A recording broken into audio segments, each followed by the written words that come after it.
नमस्कार दर्शक बंधु एबे सरकार कले बड़ घोषणा बढ़िला अंगनवाड़ी कर्मी एवं सहायक दरमा सरकार नेले बड़ निष्पत्ति केते टंका बढ़िला कौन आसीछि अपडेट एवं केउ जगार बढ़िला आसंतु संपूर्ण अपडेट ए वीडियो रे जानिबा पूर्वरु वीडियो को लाइक करंतु चैनल को सब्सक्राइब करनथिले एबे सब्सक्राइब करी पाखर थेवा घंटी आइकन को दबाई दियंतु।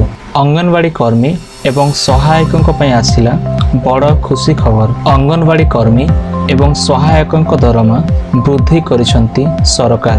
अंगनवाड़ी कर्मी मानकर दरमा 3000 टंका बढ़ी। अंगनवाड़ी कर्मी माने पूर्वरु मासकु 10,000 टंका पाउथिबा बेले एबे 13,000 टंका पाइबे। सेपरि सहायक माने एबे 5,750 टंका दरमा पाइबे।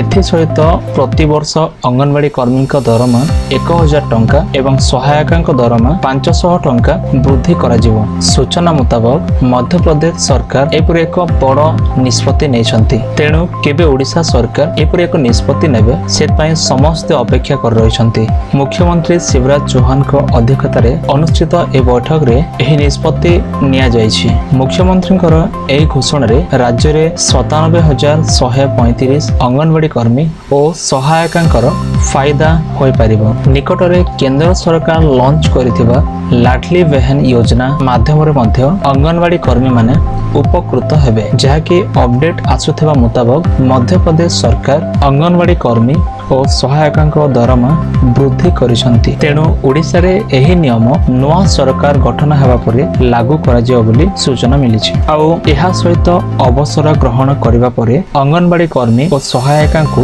1,25,000 टंका सहायता राशि प्रदान करा जिवो। एथिसह स्वास्थ्य एवं दुर्घटना बीमा बाबद को 5 लाख टंका प्रदान करा जिवो।